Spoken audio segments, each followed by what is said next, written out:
Pattern था वो बड़ा अजीब सा था। पहले क्या होता था, हीट वेव हम मानते थे कि नॉर्थ इंडिया से शुरू होता है, लेकिन अब हीट वेव वहां शुरू हो रहा है जहां पे कि सी है और ओशन है, जहां पे हम आइसोथर्मिक स्टेट कहते हैं उसको। और वो रिसर्चर ने ये भी देखा अपने एक्सपेरिमेंट पे और रिजल्ट पे कि अगर हम टेम्परेचर 0.5 डिग्री सेल्सियस बढ़ जाता है तो डेथ रेट हमारा 2.8% से लेकर 32% चलाता है, और अगर हीट वेव ये थोड़ा सा और बढ़ जाए तो डेथ रेट 78% हो जाता है। हम लोग इसको हल्के में नहीं ले सकते। कोई गवर्नमेंट जारी नहीं करती कि हीट वेव से कितने लोग मरे, कितने लोग जिंदा है, लेकिन मर रहे इससे।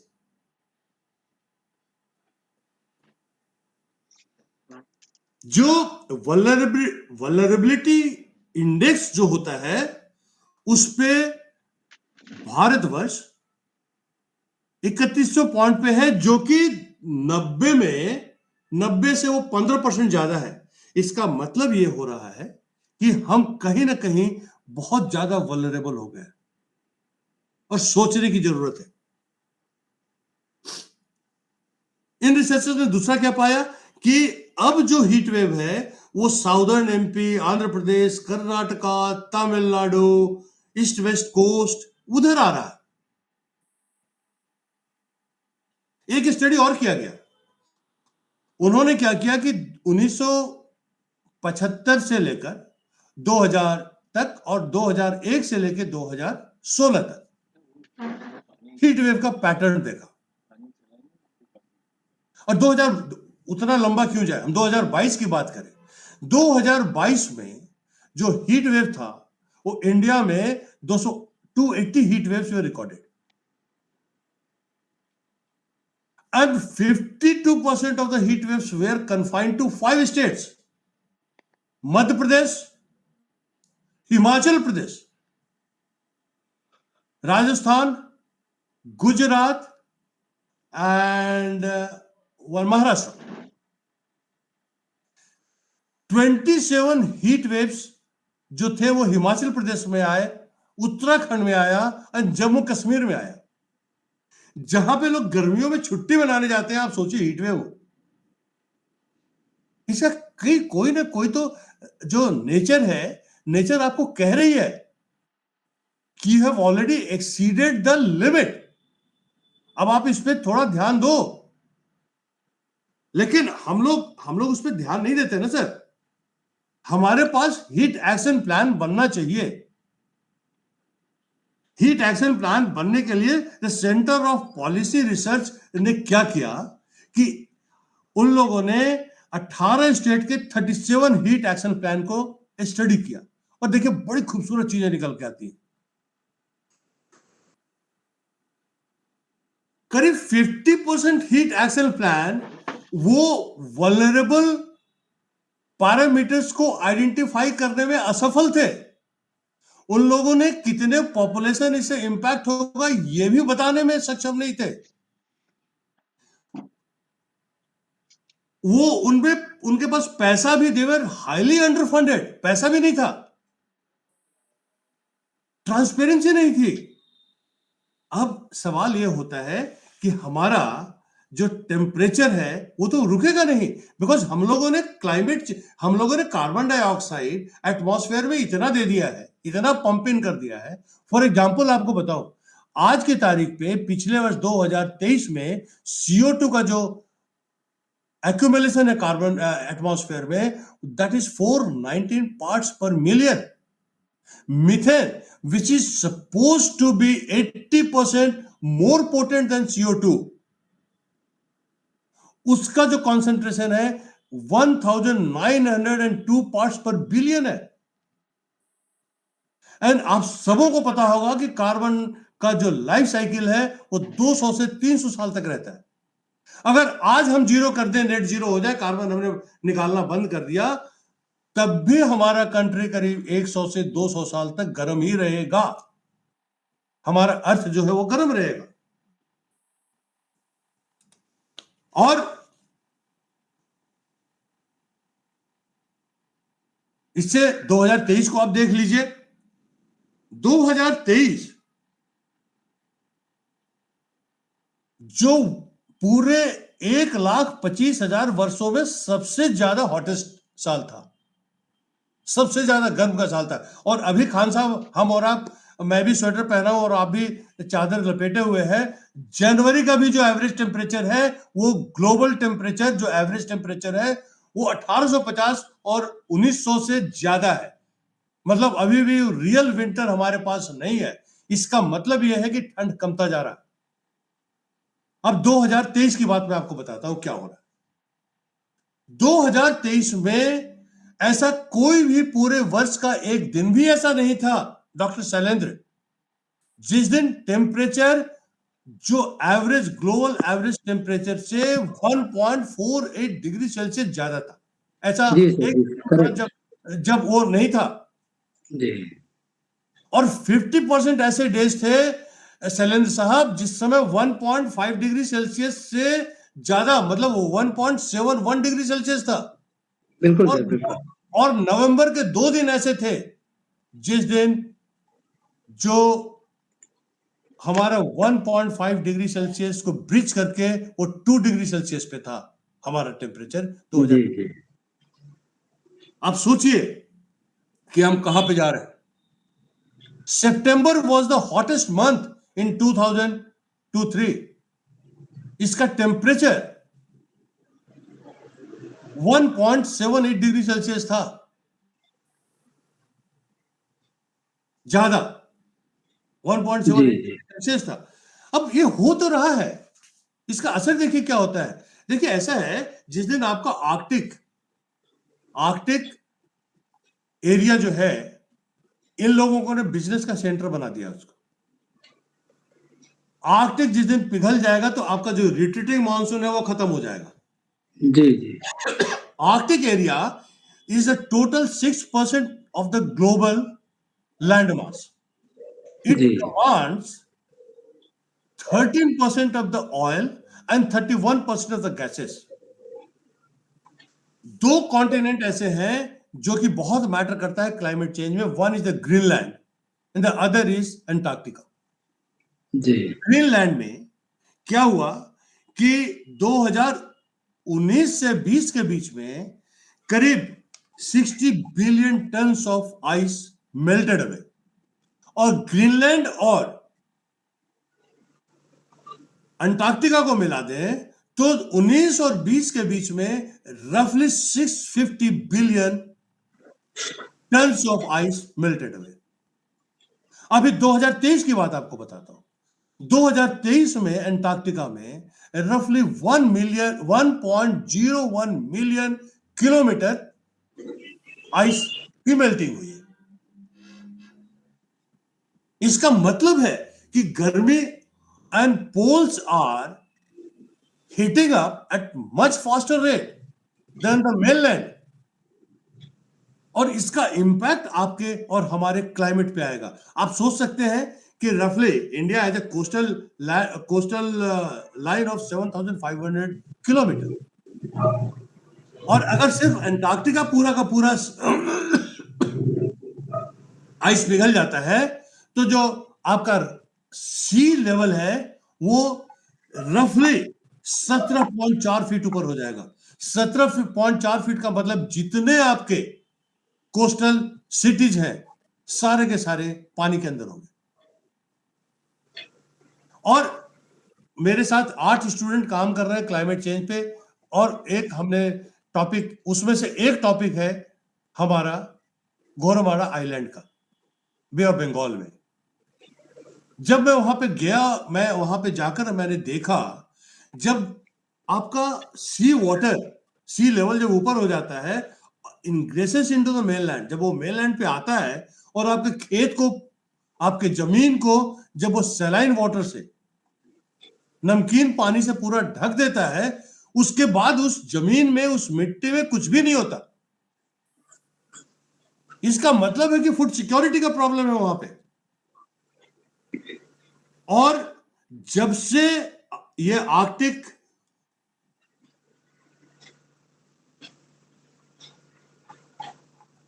जब से ये इसका आर्कटिक एरिया का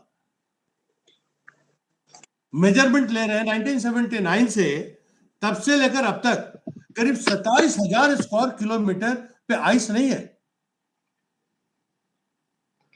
तो ये सारी चीजें ये आपको बता रही हैं सर कि हम लोग कहीं ना कहीं इन चीजों पे असर हमारा डाल रहा है, और उस असर का प्रभाव आने वाले समय में दिखाई पड़ेगा। और वो क्या दिखाई पड़ेगा, और जो दिखाई देना शुरू हो गया है, उसके बारे में थोड़ा सा हम आपसे बात करें। देखिए सर, हम और आप सभी जानते हैं कि टेम्परेचर जो बढ़ रहा है, अब गर्मी आने दीजिए, गर्मी is going to come in probably by the beginning of March आ जाएगा, और जो टेम्परेचर है वो 50 degree Celsius has become a new normal in our on the face of earth. एक स्टडी किया गया, उस स्टडी में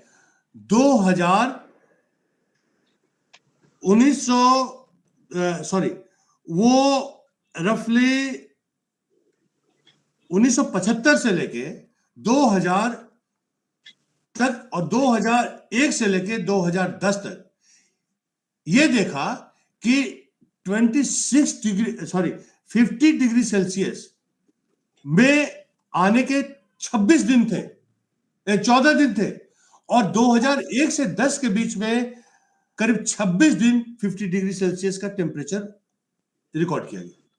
इसका मतलब क्या हो रहा है, that we are moving towards the temperature rise, और ये temperature rise is going to impact us very badly. करीब आपने पिछले बार 2022 के गर्मी में देखा होगा कैसे नॉर्थ अफ्रीका से जब वो जो टेम्परेचर शिफ्ट करता है यूरोप में, और वहां पे जाकर करीब 15,000 लोग मर गए, और वैसे जगह पे जो कि मॉडरेट क्लाइमेट था, टेम्परेट क्लाइमेट था, वहां पे टेम्परेचर 40, 41, 45 डिग्री सेल्सियस तक पहुंच गया। और यूरोप में तो उतना टेम्परेचर बहुत ज्यादा हो जाता है। और जब टेम्परेचर बढ़ता है तो क्या होता है, जब टेम्परेचर बढ़ता है तो जब टेम्परेचर बढ़ता है,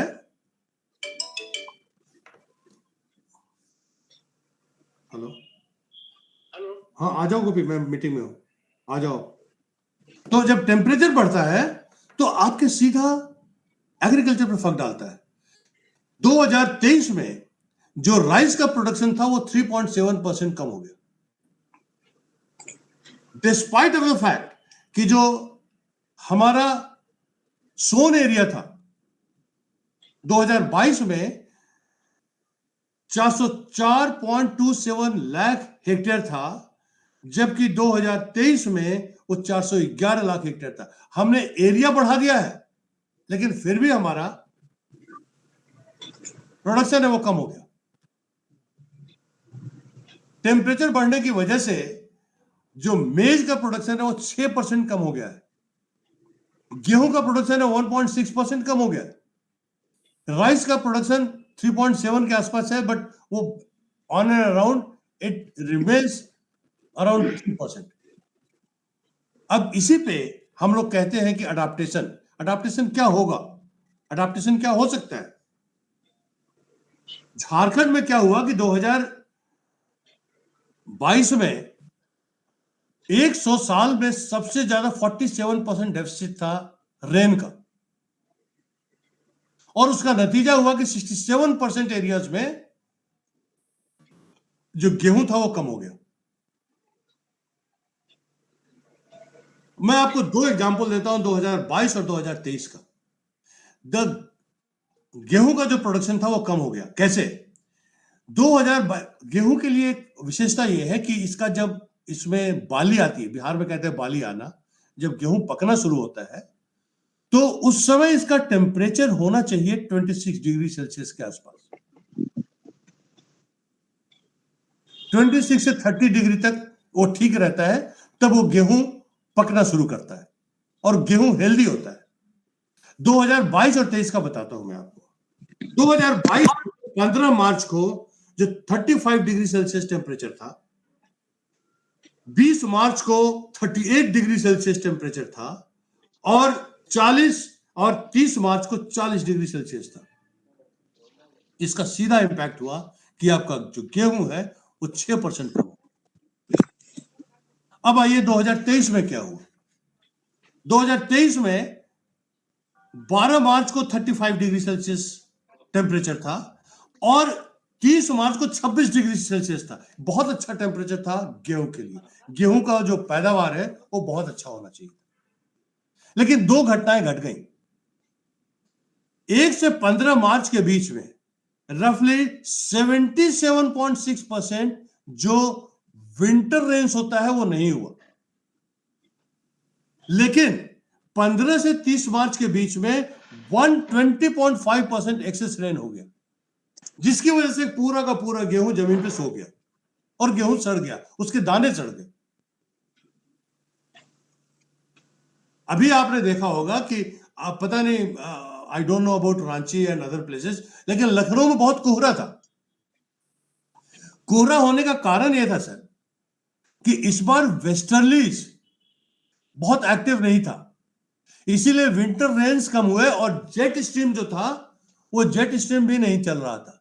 नतीजा यह हुआ कि जो ठंड था, ठंड में आपका रिटेंशन पावर बढ़ जाता है, तो बहुत सारे ऐसे पॉल्यूटेड मॉलिक्यूल्स थे जो कि थे, इसकी वजह से कोहरा आपको बहुत ज्यादा दिखाई पड़ा चारों तरफ। और हमको अब ये देखना पड़ेगा, सोचना पड़ेगा कि अगर क्लाइमेट इतना बढ़ रहा, क्लाइमेट चेंज इस स्पीड से जा रहा है तो हमको कैसे क्या करना है। पंजाब का एक एग्जांपल ले लीजिए। पंजाब में रफली हम पर हेक्टेयर 30,000 रुपीज सब्सिडी देते हैं। सब्सिडी का नतीजा यह होता है कि इरिगेशन वो ज्यादा करते हैं, बिजली ज्यादा चलाते हैं और पर हेक्टेयर गेहूं का 5 मेट्रिक टन कार्बन एमिशन होता है। तो हर चीज का रिलेशनशिप आपके कार्बन से है। तो जब कार्बन से एमिशंस होगा तो क्या होगा, वो एटमॉस्फेयर में जाएगा, उसका लाइफ साइकिल बड़ा होगा, वो गर्म करेगा और साथ में हम नेचुरल रिसोर्सेज को भी खत्म कर रहे हैं। जामिया मिलिया वाले एक कुछ रिसर्चर्स का एक ग्रुप था, उन लोगों ने मुंबई पे किया एक एक्सपेरिमेंट और उस एक्सपेरिमेंट में देखा कि 30% water last 30 years 30% of water bodies are gone, 40% is forest cover gone, 66% built up area has gone up. Mumbai में देखिएगा रियल एस्टेट का बहुत प्राइस होता है and 81% open area is gone. The worst of all is कि पिछले 30 साल में मुंबई का जो टेम्परेचर है वो 2 डिग्री सेल्सियस बढ़ गया। ये किसी ने नोट नहीं किया है और this is a very fast rate of increase. वहां पे एक और घटना हो रही है जो कि नहीं होनी चाहिए। वो लोग समुद्र को भरकर वहां पे घर बना रहे हैं। वो मेरीन इकोसिस्टम उससे बहुत ज्यादा बैडली इंपैक्टेड है। मैं 8:30 में खत्म करना चाहूंगा बिकॉज 1 घंटे का समय आपने 8:30 तक दिया था, तो मैं इस पे आ जाता हूं क्योंकि ये काफी लंबा सब्जेक्ट है। सबसे ज्यादा अगर आप देखिए तो ग्लासगो को याद करिए, 2021 में प्रधानमंत्री जी ने कहा था कि हम 5 चीज करेंगे, पंचामृत उन्होंने कहा था कि India will achieve net zero by 2070। मैं अब ये इसलिए कह रहा हूं कि अभी 28 में अभी दिसंबर में जो कॉप हुआ है, कॉन्फ्रेंस ऑफ पार्टी, जिसमें कि हमारे प्रधानमंत्री जी भी गए हैं शर्म शेख में, क्या होता है और कैसे होता है, मैं सीधा उसी पे आ रहा हूं और कैसे लोग हमारी जिंदगी से खिलवाड़ करते हैं। तो प्रधानमंत्री जी ने कहा था कि बाय 2070 हमारा जो India will achieve net zero by 2070। By 2030, India will ensure 50% of energy from renewable source. India will reduce 1 billion tons of carbon by 2030. India will also reduce its carbon emissions by 40% to its per unit GDP by 2030. India will install 500 gigawatt of renewable energy. इस बार दुर्भाग्य से UAE में शर्म L Sheikh में ये हो रहा था, उसका प्रेसिडेंट एक ऐसा आदमी था उस कॉप का जो कि बहुत बड़े तेल के कुएं का मालिक था। और जब डिस्कशन होना शुरू हुआ तब लोगों ने यह कहा कि देखिए सबसे ज्यादा जो कोयला है वो कोयला carbon is called the dirty fuel. कोयले से सबसे ज्यादा कार्बन डाइऑक्साइड आता है। हम ये मान के चलते हैं कि 70% CO2 जो एमिट हो रहा है वो कोयले से होता है। इस बार उन लोगों ने एक नया चीज ऐड किया, फॉसिल फ्यूल, जिसमें कि पेट्रोल और डीजल दोनों चीज आ जाता है। चूंकि फॉसिल फ्यूल की इकोनॉमी पूरे की पूरे मिडिल ईस्ट की इकोनॉमी है, रसिया की इकोनॉमी है, अमेरिका की इकोनॉमी है। अमेरिका ने बहुत चालाकी से क्या किया कि वो लोग शेल ऑयल पे शिफ्ट कर गए। इसीलिए अब आप देखिएगा अमेरिका बड़े दादागिरी करता है मिडिल ईस्ट में, क्योंकि वो ऑयल पे डिपेंडेंट नहीं है। यहाँ पे वो अपने शेल ऑयल पे उनके पास पर्याप्त। तो इन लोगों ने क्या किया कि फेज आउट की बात छोड़ दीजिए, फेज डाउन की भी बात छोड़ दीजिए। ये कहते क्या है कि हम ट्रांजिशन अवे करेंगे, मतलब फॉसिल फ्यूल या कोयला, उससे हमको ट्रांजिशन करना है रिन्यूएबल एनर्जी पे या किसी भी ऐसे एनर्जी पे जो कि कार्बन फ्री होगा। अब हम रिन्यूएबल एनर्जी की बात करते हैं। India per month 1000 megawatt produce करने की ताकत रखता, करता भी है। लेकिन इसके साथ जो इनहेरेंट प्रॉब्लम है वो प्रॉब्लम है कि एनर्जी को स्टोर कैसे करेगा। इस एनर्जी को स्टोर नहीं, क्योंकि सबसे बड़ी बात रिन्यूएबल एनर्जी का ये होता है, इसमें सोलर एनर्जी है, विंड एनर्जी है, न्यूक्लियर भी है और हाइड्रो भी है। अब ये सारे एनर्जी इनके पास स्टोर करने के लिए लिथियम आयन जो बैटरी है वो बहुत ज्यादा महंगा पड़ जाता है। इसीलिए इन लोगों ने क्या किया कि 2023 में जो हमारा रिन्यूएबल एनर्जी का प्रोडक्शन था वो 12.5% कम हो गया। और इसका कारण मेन है कि हम जो भी रिन्यूएबल एनर्जी कर रहे हैं वो ग्रिड पे जाता है, ग्रिड से फिर वो बढ़ता है, वो हम नहीं कर पा रहे, हम उसको स्टोर नहीं कर पा रहे। अनसर्टेनिटी का लेवल है। और दूसरा जो सबसे इंपॉर्टेंट बात है कि अगर हमको दो नेट जीरो अगर होना है तो इंडिया कहता है कि हम 2070 में होंगे, अमेरिका कहता है हम 2050 में होंगे। लेकिन हर कंट्री ने अपने आईएनडीसी को सबमिट किया शर्म एल शेख में। उस आईएनडीसी को अगर हम देख लें तो उसमें क्या दिखाई पड़ता है?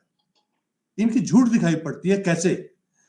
ये झूठ ये है कि अगर ये 43% इनको अगर नेट जीरो होना है तो 43% कार्बन को रिड्यूस करना पड़ेगा, उसके एमिशंस को, बाय 2030। बाय 2035 इनको 60% रिड्यूस करना पड़ेगा। और ये रिड्यूस कितना कर रहे हैं? ये रिड्यूस सिर्फ 2% कर रहे हैं। ये रिडक्शन होगा 2019 के लेवल से। इंडिया का हमारा जो कोल का कंजम्पशन है वो बढ़ गया, वो करीब बढ़ा हमारे पास 13% के हिसाब से, और 18% के हिसाब से हमने कोल इंपोर्ट करना शुरू कर दिया। 80 गीगावाट हम थर्मल पावर का हमारा 2030-31 तक हमारा टारगेट है कि 80 गीगावाट जो बिजली हम प्रोड्यूस करेंगे वो हम प्रोड्यूस करेंगे कोल से। कोल का जो हमारा स्टॉक है वो रफली we are sitting on a stock of 300 billion metric ton. अभी गर्मी आने दीजिए, करीब हम 130 गीगावाट हमको बिजली चाहिए, और हम सप्लाई कर पाते हैं 121 गीगावाट को।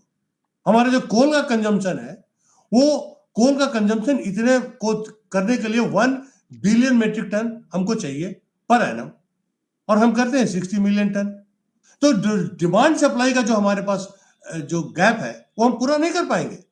और पूरा हम इसलिए नहीं कर पाएंगे क्योंकि अब तो चलिए इस बार कोल पे तो प्रेशर बढ़ता ही जाएगा। इस बार तो हम कंट्रीज अग्री नहीं किया, India has put it foot down कि नहीं, हम पहले ये था कि जितने भी आप थर्मल पावर बनाएंगे उसमें कार्बन स्टोरेज का होना चाहिए, कैप्चर एंड स्टोरेज होना चाहिए, तो वो नहीं कर रहे हैं। और अगर हम हाइड्रोजन पे जाते हैं तो एक हमने हाइड्रोजन मिशन तैयार किया है 2023 के जनवरी में, 20,000 करोड़ रुपए उसमें अलॉट कर दिए।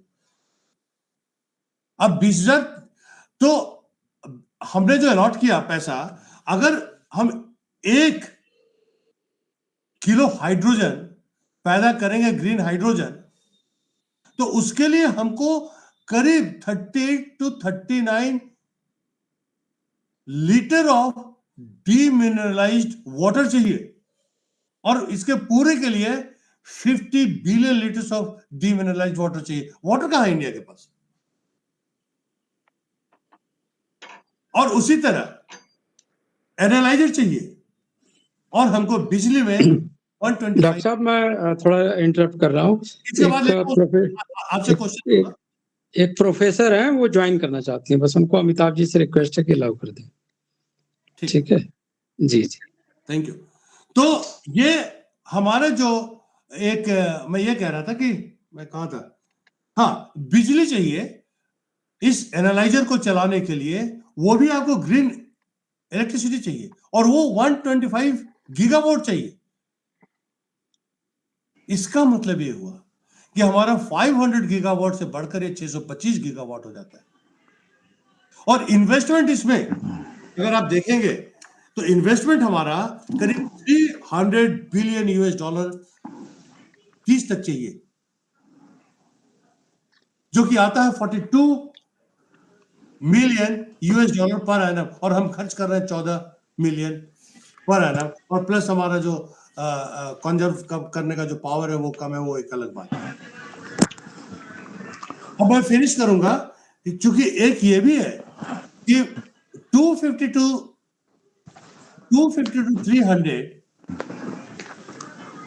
billion metric ton of carbon dioxide has to be sequestered by forest। ये भी एक हमारे आईएनडीसी में लिखा हुआ हमने किया है। इसके लिए दो चीज चाहिए, 33% of the forest area forest cover has to be India should have 33% of the forest cover, number one. Number two, the forest should grow at the rate of 2%. What is happening? We have only 24% of the forest cover, and we are growing at the rate of 0.57%. So these are the limitations. So these are very tough until unless carbon capture and storage पे हम काम ना करें, तब तक हम carbon dioxide को atmosphere से कम नहीं कर सकते। और अगर बहुत सारे लोग कहते हैं कि लाइफ एक है ना, लाइफ, अभी पल्लव जी से हमारी बात होगी, फिर बोलेंगे लाइफ स्टाइल पे भी हमको सुधार करना पड़ेगा, तो मैं उस पर रिसर्च कर रहा था।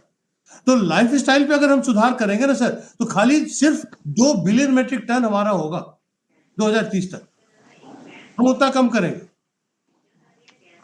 और अगर हमको ये कम करना है, 43% कम करना है, इसका मतलब जो हमारा 56 billion metric ton per annum CO2 atmosphere में जा रहा है, it has to be brought down to 32 billion metric ton, और एनुअली हमको 8.7% कम करना पड़ेगा कार्बन एमिशन।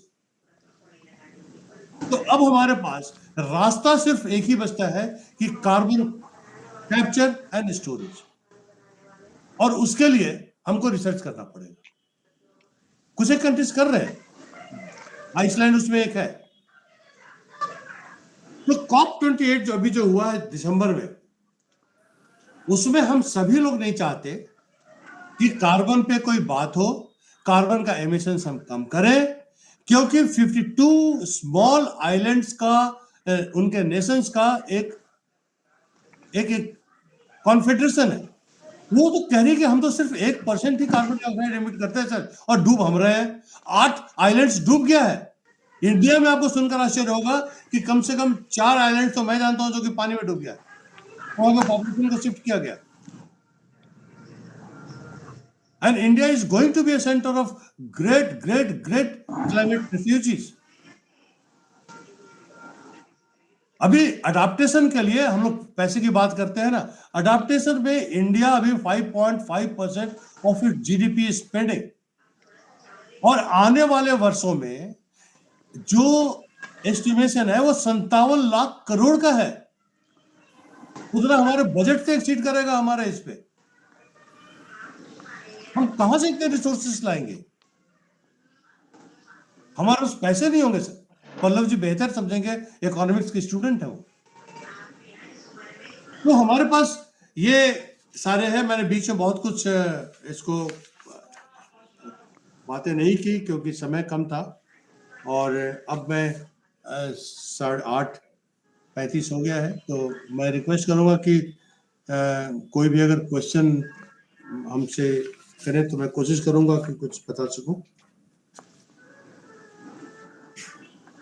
कृपया जो कुछ आपके मन में प्रश्न है, जितना उन्होंने बताया और आपने देखा कितनी बेचैनी से जो लोग रिसर्च कर लेते हैं, जो लोग अनुभव कर लेते हैं, कितनी बेचैनी से उस आने वाले खतरा को बचाने का प्रयास करते हैं। उमा शंकर जी के बात में जितनी बेचैनी थी, उतनी गहराई से हम लोगों ने लिया या नहीं। हमारे बीच में सभी कोई एक्टिव लोग हैं।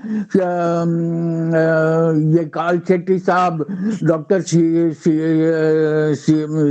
ये डॉक्टर साहब जो भोपाल से आए हैं, प्रसाद साहब, ये पल्लव शेट्टी साहब, हम लोग सब कोई बड़ा ध्यान से सुन रहे हैं, और ये जितनी बेचैनी से हम लोग को समझाने का चेष्टा कर रहे हैं, वो उतना दर्द तो हुआ ही है, और उतना यदि एक्शन हम लोगों में आ जाए तो हम लोग इस क्लाइमेट चेंज के प्रभाव को कम कर पाएंगे। और हमारे विद्वान डॉक्टर उमा शंकर जी के शब्दों में ये हर रविवार को इस पर बोलना चाहेंगे, रिसर्च करना चाहेंगे कि कम से कम हर घंटे, हर 1.5 घंटे का प्रभाव में कम से कम 15 मिनट भी हम लोग उस पे एक्शन पे देंगे तो हो सकता है कि इसका दुष्प्रभाव से हम लोग बच जाएंगे। तो हम चाहेंगे, if anyone wants to ask something or if anyone wants to add whatever input Dr. Uma Shankar Saab has given, they are free to say, because so many scholars are here. Dr. Abhay Krishnan has raised his hand. Yes, Abhay ji, please go ahead. हाँ, अभय कृष्णा जी, आप क्या बोलिए। Sir many thanks to Uma Shankar sir. Sir आपसे काफी कुछ सीखने को आज मुझको मिला। और वैसे मैं अपने बारे में एक और बताना चाहूंगा कि मैंने इन्वायरमेंटल मैनेजमेंट का इन्वायरमेंटल साइंस की पढ़ाई की है, एमएससी किया उसमें नालंदा यूनिवर्सिटी से जॉब में रहते हुए। तो कुछ चीजें हमने क्या ऑब्जर्व किया है, जो हमारा जो वर्क एक्सपीरियंस है, person wants to reduce the everything, मतलब कि पाना बहुत कुछ चाहता है विकास के लिए, ठीक है विकास भी जरूरी है, बट जो चीज हमें उसको रिन्यूअल करने के लिए चाहिए वो भी मुझे नेचर से ही चाहिए। मैटर इज दैट कि हम सब कुछ भी करना तो। हाँ सर, आपकी आवाज बंद हो गई सर। सॉरी, हाँ आ गई। तो इसमें एक मेजर चीज है कि हमें नेचर को भी देना चाहिए, कुछ ना कुछ देना चाहिए, और हम ये देंगे कैसे? अभी क्या है सर, अभी हमारा एज हो गया, आपका एज हो गया, हमारे पीछे एक पीढ़ी आने वाली नई पीढ़ी आएगी, तो इसमें हमने ये सोचा कि एजुकेशन, आने वाली पीढ़ी को इसके बारे में एजुकेशन होना बहुत ज्यादा जरूरी है, और ये एजुकेशन हम उसको बहुत आगे लेवल पा के देते हैं। इसको अगर 4th क्लास 5th क्लास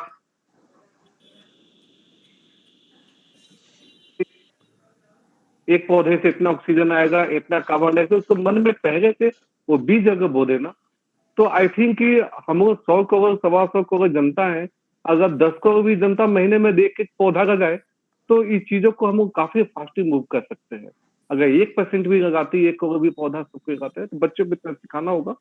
वैसे मैं जिस प्रोफेशन में हूँ, कई स्कूल में जाता हूँ, टाटा की तरफ से एजुकेट करता हूँ, अपने भी वर्कर्स को एजुकेट करता हूँ कि जैसे हमारे नीचे में अभी 1200 वर्कर्स हैं, उस सबको एजुकेट करता हूँ। अभी सर 2022 मई दिवस जो वो किया था, विश्व पर्यावरण दिवस, उसमें हमने टोटल 900 पौधे लगाए थे रिफाइनरी सेक्टर के अंदर में। तो यहाँ के जो सर ने, डॉक्टर सर ने जो शेयर किया कि काफी गर्मी बढ़ रही है, we want to try to revive that plant, but उसमें कई तो डेथ कर गया, कई बहुत मुश्किल से बच पाए थे। ये यहाँ का नेचर जो आपने शेयर किया सर, दिस इज रियली बहुत ही क्राइसिस। आने वाले टाइम में अगर हम सावधान नहीं हुए, तो हम ये कह सकते हैं कि हमने भाई अपने जीवन जी ली, 45 प्लस हो गए, 15 साल 20 साल, बट आने वाले पीछे जो नए जनरेशन है, उनको ये चीजें अवेयरनेस बहुत ज्यादा करनी पड़ेगी। तो ये अवेयरनेस लेवल बहुत ज्यादा जरूरी चीज है, और नेचर से सिर्फ रहना नहीं चाहिए, नेचर को वापस करना भी पड़ेगा। अगर हम 10 रुपया नेचर से लेते हैं, तो हमें उसे कम से कम 50 रुपया देना होगा, कि उसकी वैल्यू उस हिसाब से देनी पड़ेगी उसको। थैंक यू अभय जी, मैं बिल्कुल Thank- सहमत हूँ आपसे। मैं थोड़ा Thank you, सा man. एक चीज ऐड करूंगा। आपने बहुत अच्छी बात की, और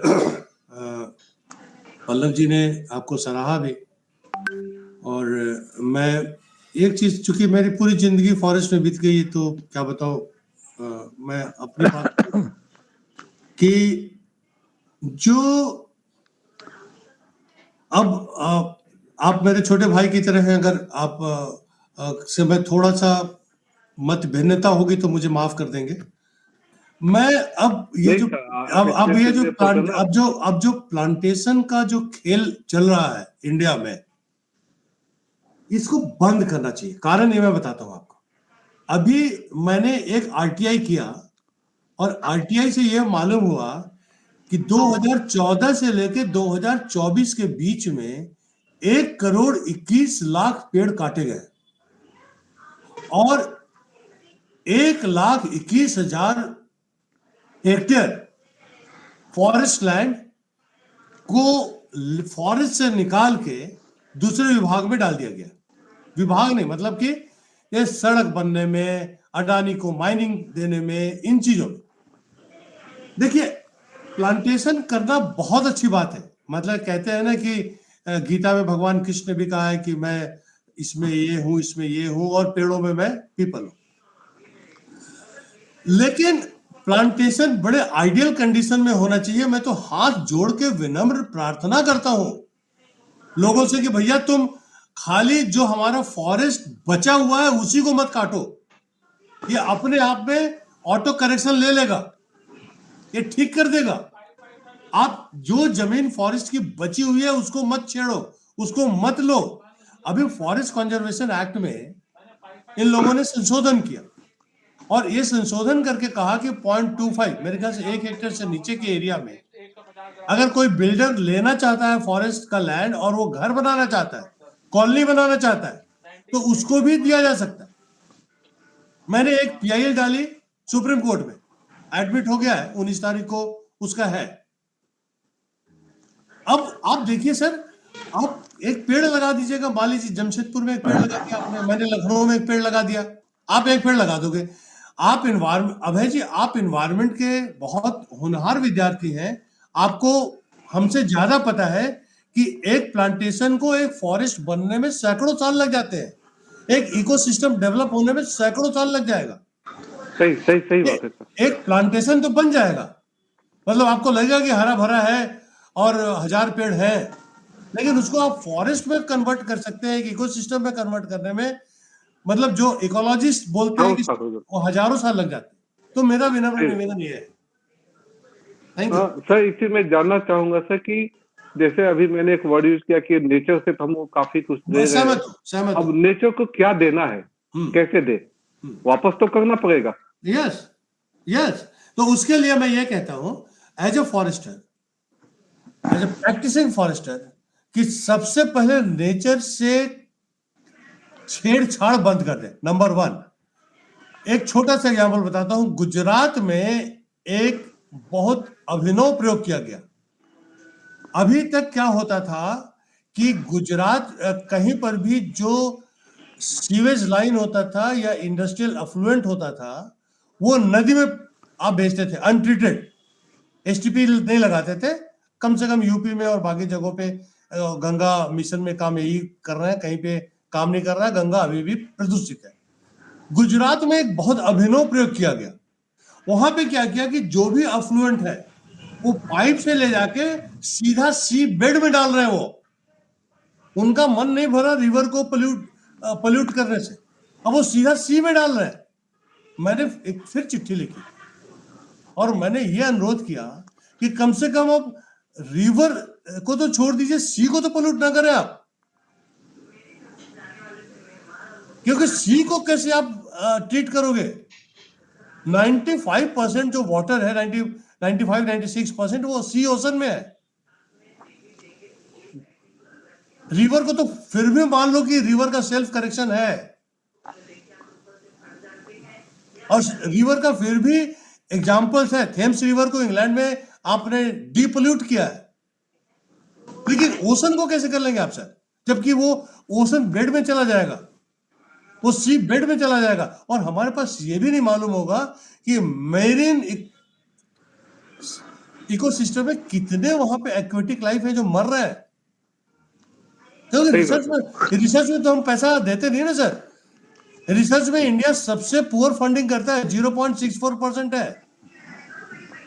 आप इजराइल को देख लीजिए, अमेरिका को देख लीजिए, उनका 3% जीडीपी का, 4% जीडीपी का होता है। हम 0.64% करते हैं सर। हम प्राइवेट सेक्टर में जो रिसर्च पे इन्वेस्टमेंट होता है 31% है, बाहर 76% होता है। तो रिसर्च तो हम करते नहीं सर। हम तो जान भी नहीं पाएंगे हमें क्या हो रहा है। जैसे हम कोविड में नहीं जान पाएंगे कोविड में कैसे, किस वायरस से हुआ, क्या वुहान से हुआ, हम कुछ भी नहीं जान पाए। आप सोच के ये सोचिए कि वाइल्ड लाइफ का जो इंटरनेशनल मार्केट है 23 यूएस बिलियन डॉलर का है। खाने का शौक लोगों का अजीब है। वो टाइगर भी खाते हैं, लायन भी खाते हैं, एम्ब्रायो भी खाते हैं, स्नेक भी खाते हैं, लिजर्ड भी खाते हैं, मंकी भी खाते हैं, सब चीज खाते हैं। Thank you Abhay ji, thank you, thank you sir. Thank you. Doctor Kal Shetty साहब, आप कुछ बोलना चाहेंगे, कुछ पूछना चाहेंगे, आप कुछ ऐड करना चाहेंगे? Always welcome sir, always welcome. हाँ, काल शेट्टी साहब, do you want to add something? मैं पल्लव जी से रिक्वेस्ट करूंगा कि वो कुछ पूछे, क्योंकि भविष्य हम लोग यंग लोगों के हाथ में है। हाँ पल्लव। बिल्कुल सर, बहुत अच्छा आपने आज के जो आपका जो व्याख्यान था वो दिल को छूने वाली है। एंड रियली में सीओपी का आप बार बार आप मीटिंग में जाते हैं, लेकिन सिर्फ इंडिया ही क्यों, आप देख रहे हैं कि आज के डेट में जो इतने देशों में आपस में जो वॉर छिड़ रहे हैं, जो ग्रीन हाउस इमिशंस एंड इसका जो है, अब आप देख लीजिए कि एक आप दिल्ली में आप बैन कर दिए हैं कि भाई पटाखे नहीं जलाने हैं, इससे पॉल्यूशन बढ़ता है।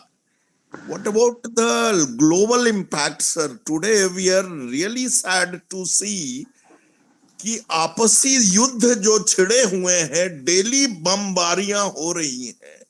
So it's a real impact on a global environment, sir, and it's really high time that we must start work together. Yes. सब लोग मिल के जब तक नहीं काम करेंगे तब तक मुश्किल हो जाएगा sir. Thank you sir, thank you, thank you, thanks a lot. मैं बता दूं, अभी जो COP 28 का जो चेयरमैन था, उस आदमी को शर्म नहीं आ रही थी। एक लेटर ओपेक का जारी लीक हो गया। उस ओपेक में उसने ये लोगों से अपील की थी, ओपेक कंट्रीज से, और रशिया भी उसका साथ दे रहा था, कि आप लोग फॉसिल फ्यूल के फेज आउट पे, फेज डाउन पे सहमति मत जताना, अब ट्रांजिशन अवे पे सहमति जताना। वो समझते हैं कि अगर आज इंडिया मर गया तो वो जिंदा रह जाएंगे क्या? Carbon dioxide transcends country boundaries. ऐसा होता है सर कि CO2 उनका निकले या अमेरिका का निकले। अभी एक रिपोर्ट आई है, वो रिपोर्ट ये कहता है ये बड़े बड़े कंट्रीज अपनी दादागिरी कर रहे हैं। मैं ये नहीं कहता कि वो गलत कर रहे हैं, क्योंकि डेवलप्ड है तो करेंगे ही। आप भी गरीबों को दबाते हो, हम भी गरीबों को दबाते हैं, इंडिया भी अपने से नीचे लोगों को दबा रहा है। वो लोगों का एक रिपोर्ट आया है कि डिस्पाइट ऑल फैक्ट्स, अगर आप कम करना चाहते हैं तो 2025 तक आपको पीक कर जाना होगा, और नेट जीरो से पीक होने में कम से कम 50 साल लगते हैं sir. China is going to peak at around say 2030। तो एक रिपोर्ट है, वो रिपोर्ट ये कहती है कि 38% जो डेवलप्ड कंट्रीज है उनका एमिशंस बढ़ने वाला है। आप इंडिया और चाइना का आप मिला ले तो 40% टोटल जो एमिशंस है दोनों मिला के है। यूरोपियन यूनियन का अगर आप ले लें तो करीब उसका भी इसी के आसपास चला आता है। तो कहने की बात है सर, सभी लोग, हम लोग कोई भी सीरियस नहीं है अभी क्लाइमेट चेंज का। और इसका देखिए, लॉस एंड डैमेज फंड की जिस दिन बात हो गई ना, बड़े लोग तारीफ कर रहे हैं कि लॉस एंड डैमेज फंड। आप सबों ने पेपर में पढ़ा होगा।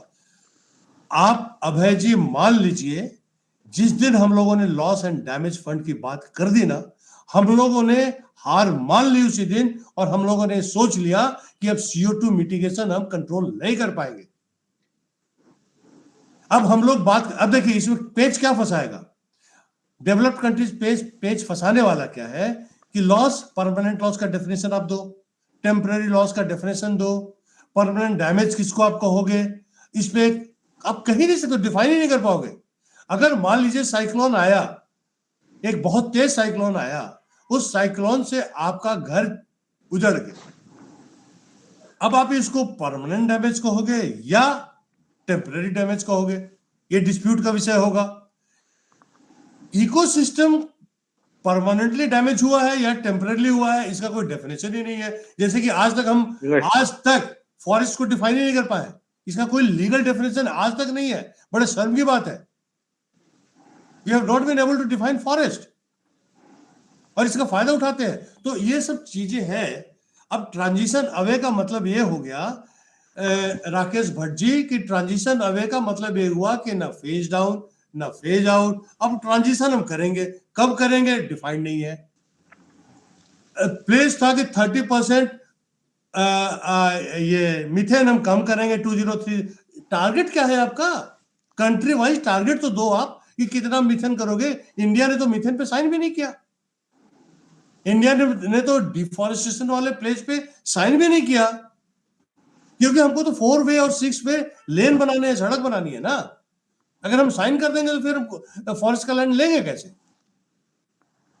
अब देख लीजिए सिक्किम में, जो अभी चेन्नई में बाढ़ आई थी, श्रीनगर में बाढ़ आया था, मुंबई में बाढ़ आया था, अब दिल्ली में कोई भी एक ऐसा सिटी ले लो जिसे बाढ़ आया, कितना नुकसान हुआ लोगों का, लोग मरे। लेकिन हम क्या कर पाएंगे? आपको एक पैसा नहीं देगा, कोई नहीं देने वाला, आपको अपने पैरों पे खड़ा होना होगा। सर कोई और क्वेश्चन, अगर किन्हीं के पास कोई प्रश्न है? राकेश जी। हाँ नमस्कार सर, मैं सर 2 चीज जानना चाहता हूँ। सर आदेश करें। सर ये जो टूरिज्म सेक्टर बहुत तेजी से बढ़ा है, तो टूरिज्म ने भी बहुत कुछ प्रकृति के साथ छेड़छाड़ की है।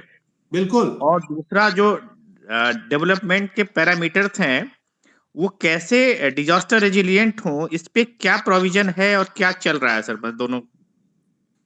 सर जैसे पता होगा हम आपको बता देंगे। जी सर कोई काम इस पे नहीं हो रहा है। पहला प्रश्न ये कि टूरिज्म का बढ़ावा मिल रहा है, ठीक है सर, टूरिज्म को बढ़ना चाहिए, कंट्री को उससे फॉरेन मनी मिलता है। जी सर। लेकिन मैं तो पहले ये तय कर लूं सर, राकेश सर, कि टूरिज्म से कितना CO2 हमारा एमिट होगा, क्या हम मिटिगेट कर पा रहे हैं उसको? मैं सर उसी की बात कर रहा हूँ कि तो ये सर टूरिज्म इसमें स्टडी चाहिए ना कि कौन स्टडी कर रहा है, सिटी वाइज, होटल जी सर। वाइज स्टडी तो होना चाहिए। कोई भी टूरिस्ट अगर आता है, इनफ्लो है हमारा यूएस से, रशिया से, स्विट्जरलैंड से, मेक्सिको से, उसका एक हैबिट तो हमको मालूम होगा कि भाई कितना कार्बन फुटप्रिंट आपका है। एक मैं सर इंडियन का फुटप्रिंट ज्यादा होगा। आप 2 सब्जी खाते हो, रोटी खाते हो, चावल भी खाते हो, दाल भी खाते हो। जी एक अगर अमेरिकन आएगा तो सैंडविच खाएगा, एक नॉनवेज खाएगा, नॉनवेज में फुटप्रिंट ज्यादा होगा। चावल में एक किलो चावल के लिए 3000 लीटर की पानी की जरूरत पड़ती है आपको, और करीब 1 किलो मीट के लिए आपको 4 से 5000 लीटर पानी की जरूरत पड़ती है। तो पानी अगर आप लोगे तो कार्बन जाएगा ना उसमें सर। जी सर। तो ये सब स्टडी कहाँ पे है मेरे, हम तो थक गए से ढूंढते, हमको तो नहीं मालूम चल रहा है कहाँ पे ये सब स्टडी कर रहे हैं। सर मैं थोड़ा सा ध्यान चाहूंगा, अजी जैसे जितने भी स्मार्ट सिटी या कार्बन फुटप्रिंट के लिए भी जो सिलेक्टेड सिटीज है वहां पे कुछ काम शुरू हुआ है। हाँ मुझे भी ये समझ में नहीं आ रहा है कि वो जो अल्टीमेट आउटकम की बात करते हैं, आउटपुट तक तो बात समझ में आ रही है कि एक सिटी है, उसका कुछ आउटपुट बना रहे हैं, डेटा बना रहे हैं, उसको फंड से कैरी फॉरवर्ड कर रहे हैं। लेकिन जो अल्टीमेट आउटकम का कोई ड्राफ्ट होना चाहिए, जो लीगल ड्राफ्ट होना चाहिए, जो सभी के लिए मैंडेट्स में हो, इंटर डिपार्टमेंटल कोऑर्डिनेशन हो, कलेक्टिव एफर्ट्स हो, पॉलिसी एंड गाइडलाइंस बने, उसके लिए एसओपीज बने। इस लेवल पे भी मैं भी 4-5 सिटीज के लिए सर काम कर रहा हूँ, लेकिन कहीं मैं देख नहीं रहा हूँ सर। यस, मैं तो बता मैं दूं, चाहूँ थोड़ा गाइड करें मुझे कि मैं कहाँ से ये आपको बता डेटा दूं, मिलेगा। मैं इसमें कोई गाइड नहीं कर पाऊंगा सर, इसलिए राकेश भाई कि सबसे पहले जो स्मार्ट सिटीज का कॉन्सेप्ट है, स्मार्ट जी सिटी सर। बिल्डर्स के हाथ में दे दिया है। आइए फ्लैट बनाइए, हाईवेज बना दे, आदि आदि, खैर वो बनाए जो करे। मेरे कहने का पॉइंट दूसरा है, मेरा कहने का दूसरा पॉइंट है कि ये लोग क्या करते हैं कि कहीं से कोई रिसर्च पेपर ले लिया और उन लोगों ने निकाल दिया कि इतना कार्बन फुटप्रिंट आपका है और इतना टूरिज्म से आता है, बस उसको उन्होंने छाप दिया। मैं ये कहता हूं, मान लीजिए कि लखनऊ के लिए, मान लीजिए रांची के लिए, मान लीजिए जयपुर के लिए, आप वहां पे इन्वेस्ट करो और उसका कार्बन फुटप्रिंट निकालो कि कितना कार्बन ये कंज्यूम करता है ये शहर, और कितना उसको मिटिगेशन के लिए क्या तरीके हो सकते हैं, ये आपको स्टडी करने पे ही मालूम होगा। और नहीं तो कोई एक स्टडी हुआ है, आप उस स्टडी को कैरी फॉरवर्ड कर रहे हैं। मेरे कहने का पॉइंट ये है, अब एग्जाम्पल के लिए रांची का आप ले लीजिए, रांची का जो टोटल पॉपुलेशन है 10.48 लाख के आसपास है, इसका ग्रोथ रेट 5.4% के आसपास है। इसमें जो पानी के 315 ब्लॉक्स हैं, वो पानी का 315 ब्लॉक्स ड्राई हो गया है। कोडगू, कुर्ग एक जगह है, आप उस, मैं एग्जाम्पल लेता हूँ, उसका पॉपुलेशन 5% है। वो जब टूरिज्म के समय वो बहुत ही अच्छी जगह पे है, बहुत ठंडे जगह पे है, ना गर्मी है, गर्म है ना ठंडा है, और 13 लाख हो जाता है जब टूरिस्ट आते हैं तो। और उसमें उन लोगों ने इतने पेड़ काट दिए कि कावेरी जो कैचमेंट एरिया है कावेरी का यही है, कुर्ग जो सिटी है, अब वहां पानी कम हो गया है। तो ये तो आप निकालोगे कि अब वो शहर कितना आपको कैरी करेगा, उसकी सस्टेनेबिलिटी क्या है, ये सर मैं तो इसके ड्राइविंग सीट पे जो लोग बैठे हैं पूरी प्रक्रिया के, मैं थोड़ा लोअर लेवल की बात कर रहा हूँ, वो तो हायर लेवल की बात नहीं कर रहा हूँ। मैं एक डिस्ट्रिक्ट लेवल बात कर रहा हूँ, जहां से है स्टेट लेवल पे। मैं स्टेट के साथ काम करता हूँ, 3-4 स्टेट से भी काम कर रहा हूँ, लेकिन कभी इस मुद्दे पे बातचीत करते हुए कोई स्टेट स्टीयरिंग कमेटी, कोई इस लेवल तक की कमेटी नहीं देखी जिसका एक फॉर्मल डॉक्यूमेंटेशन होता हो, कोई इंस्ट्रक्शन जारी होते हो, कोई जियो निकलता हो, नहीं मैंडेट्स हो, एसओपी जो हो, और इंटर डिपार्टमेंटल कोऑर्डिनेशन पे हो, ऐसा कुछ नहीं देखता हूं। इसलिए नहीं सर मैं टूरिज्म को भी इन्वॉल्व किया मैंने आपको। राकेश भाई, सहमत हूँ आपसे, मैं सहमत हूँ मैं सर आपसे। अखौरी सर अच्छा कुछ, sir. Akhauri sir wants to ask सब questions, please sir, please sir.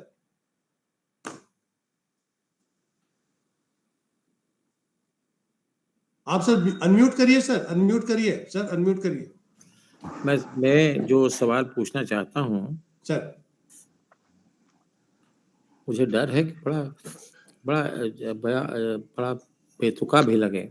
नहीं सर, क्या कह रहे हैं? आपने शुरुआत में कि है उसका जवाब मुझे मिल गया है अपने आप ही में, लेकिन आपने जो बात कही कि the warmest day in the last 1.5 lakh of years, yes sir, वो शायद 2023 में हम लोगों ने एक्सपीरियंस किया। तो मैं इसको छोड़ देता हूँ क्योंकि क्योंकि उसको हमें पूछने से क्या कैसे आपको किसका क्या बेसिस है। नहीं, क्या वो लग- मैं बताऊंगा सर उसको, आप पहले पूछ लें। दूसरी बात यह है कि 12,000 वर्ष पहले, उसके पहले तो आइस एज था, and as the ice age started waning, global warming started. And if there was no global warming, there would have been no civilization. We are passing through a period of increasing warming of global temperature. और उसको हम indirectly associate कर रहे हैं कि वो चाहे पटना में वो कार्बन मोनोऑक्साइड या कार्बन डाइऑक्साइड वहाँ एक्यूमुलेट हो रहा है, या अमेरिका में हो रहा है, या यूरोप में हो रहा है। आर्कटिक का मेल्टिंग है वो हो ही रहा है इसी की वजह से। मैं मान लेता हूं कि ग्लोबल वार्मिंग की वजह से ही आर्कटिक की मेल्टिंग। तो क्या स्ट्रेटजी है उस मेल्टिंग को स्लो डाउन करने की, और उसमें जो अभी रेट ऑफ मेल्टिंग क्या है, उस पर कुछ स्लो डाउन देखा गया है या नहीं? क्योंकि आपने जो बातें बताई हैं 17 फीट ऊंचा all coastal cities down the sea, तो ये तो obviously it will disproportionately affect different parts of the world. It may not affect the higher lands of Canada, northern Europe, probably North America also, as much as countries down the south, which are our peninsular countries like ours, or the archipelagos जो down south east Asia में, ये सब खत्म हो जाएंगे। तो जो हम जानना ही चाहते हैं कि कुछ तो ये बड़ा फ्राइटनिंग सिचुएशन है कि ग्लोबल को जो आर्कटिक ओशन, आर्कटिक जो आइस है, इस पर ही सारे विश्व का, और खास करके जो southern part of the world, उसका फ्यूचर डिपेंड करता है। और जो जिसको हम प्रभावित शायद नहीं कर पाते होंगे, अगर हम यहाँ फॉरेस्टेशन में हमारी डिफॉल्ट हो रही हो, यहाँ हमारे कार्बन प्रोडक्शन में हमारा डिफॉल्ट हो रहा हो, हमारा नेग्लिजेंस हो, इन सब का कंट्रीब्यूशन, डज इट रीच और हेल्प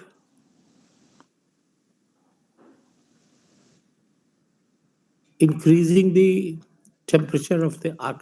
यस सर, मैं बताता हूँ कैसे सर। सबसे पहले 2-3 चीज इसको समझ लें सर। पहली बात तो कि 75 ईयर से करीब हमारा क्लाइमेटिक एनुमेरेशन रीडिंग्स लिए जा रहे हैं, तो उसके आधार पे तो 1850-1900 को बेस हम मान लेते हैं, और उस पे हम लोग काम कर रहे हैं, और मतलब लोग काम कर रहे हैं, साइंटिस्ट काम कर रहे हैं, उसके टेम्परेचर को मेजर करते हैं। 1,25,000 वर्ष जो कहा गया, वो डिफरेंट जोन्स पे किस एरा में, ऐसा भी नहीं हुआ सर ये पहली बार क्लाइमेट चेंज हो रहा है। इसके बीच में भी जब बहुत बार हुए थे, जब वॉल्केनोज हुए और टेम्परेचर सडनली डाउन हुआ, फिर आइस एज आदि, तो उस there is a process through which they come to know, science है वो आइस से और स्नो से वो कभी भी हो सकता है। हाँ, वो मालूम हो जाता है कि उस समय क्या टेम्परेचर रहा हुआ। नंबर 3, मैं ये कह रहा हूँ सर, जैसे ही ये जो कार्बन डाइऑक्साइड का लेवल या CO2 इक्विवेलेंट कहते हैं बढ़ता है, बढ़ने के बाद क्या होता है सर कि ये सबसे पहले जो सी वाटर को गर्म करता है। जैसे फॉर एग्जांपल अरेबियन सी और इंडियन सी, ये जैसे गर्म होगा, इसके वाटर जैसे गर्म होंगे, तो गर्म की वजह से जो इनका सर्कुलेशन है वाटर का और इंटरनल सर्कुलेशन है वाटर का, 2 लेवल पे जो सर्कुलेशन होता है उसमें चेंजेस आता है, और ये ग्रेजुअली ये बढ़ते जाता है, और पूरे ओशन के जो चेन है उसके वाटर को ये गर्म करता है। और आप जानते हैं सर कि एल नीनो और ला नीना जो फैक्टर है उसके हिसाब से काम चलता है। दूसरी बात ये है कि जो आर्कटिक रीजन में जो दुर्भाग्य वाली बात है कि 13 कंट्रीज ऐसे हैं, एक आर्कटिक उन्होंने यूनियन बना लिया है, मिशन बना लिया है, कमीशन बना लिया है, और वो एक्सप्लोर करते हैं, और ऑयल एक्सप्लोरेशन हो रहा है वहां पे। और ऑयल एक्सप्लोरेशन होने की वजह से, जो कि मैंने बताया कि 13% ऑयल है, 31% उनका गैसेस है, और डिस्टेंस बचाने के लिए उसका जो ट्रैफिक एरिया है, ट्रैफिक एरिया को वो स्नो या आइस को तोड़ते हैं। तो अगर चाइना आना होगा, अगर वो आते हैं आर्कटिक से, तो जल्दी पहुंच जाएंगे बनस्पत के, अगर दूसरे वाले रूट जाते हैं। तो जो ट्रैफिक एरिया भी काफी बढ़ गया है वहां पे, एक्सप्लोरेशन भी बहुत बढ़ गया है। तीसरा जो सबसे इंपॉर्टेंट फैक्टर है सर, वो कार्बन डाइऑक्साइड, मीथेन और इन चीजों का जो एमिशंस है और इनका जो एटमॉस्फेयर में एक्यूमुलेशन है, इसकी वजह से ग्लोब जो वाटर का है, वाटर बहुत देर से गर्म होता है और बहुत देर से ठंडा भी होता है। तो इसकी वजह से क्या हो रहा है सर, कि जो आइस, जो आर्कटिक रीजन के जो आइस है, जो मैंने बताया था कि ग्रीनलैंड जो आर्कटिक रीजन का एक पार्ट है, वहां पे क्या हुआ कि वो जाता है, जैसे गर्म पानी हो रहा है, जैसे इसी बार वो करीब 5 से 7 डिग्री सेल्सियस का टेम्परेचर राइज आर्कटिक में कभी सुना नहीं गया था। 40% of the Arctic area belongs to Canada. अब कनाडा में क्या हुआ सर कि वर्स्ट वाइल्ड फायर हुआ है, तो इसकी वजह से टेम्परेचर वहां और बढ़ गया। ब्लैक कार्बन भी आज के उसके आइस पे डिपॉजिट्स हुए, जिसकी वजह से और भी टेम्परेचर को बढ़ाया। तो इट्स अ विशस साइकिल, जिसकी वजह से वो टेम्परेचर बढ़ रहा है।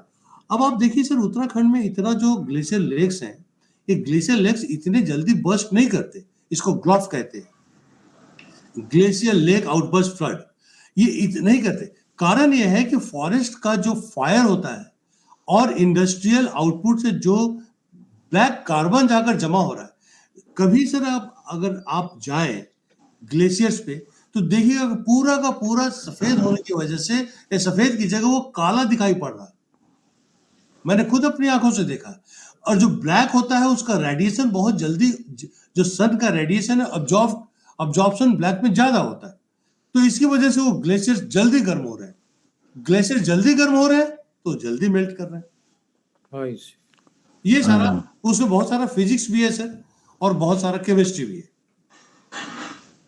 तो हम लोग मतलब 9 10 हो गया। हम लोग सोच रहे हैं कि अगले संडे को फिर डॉक्टर उमाशंकर साहब को सुनेंगे। डॉक्टर खुशबू भी हैं और जोशी जी भी हैं, बहुत विद्वान अभी बचे भी हैं, डॉक्टर शैलेंद्र दत्त भी हैं, तो हम लोग ये भट्ट जी भी, तो हम लोग सब सर मैं रिक्वेस्ट करूंगा कि अगले सैटरडे को और संडे को मैं जमशेदपुर में हूँ, क्योंकि वहाँ हाँ। एक मुझे टॉक देने जाना है। तो मैं इस सैटरडे संडे को नहीं रहूंगा। अगली बार मैं क्लाइमेट चेंज एंड वाटर हाँ, पे हाँ। बात करूंगा सर। जरूर सर, जरूर सर, हाँ, बहुत अच्छा इंफॉर्मेशन हुआ।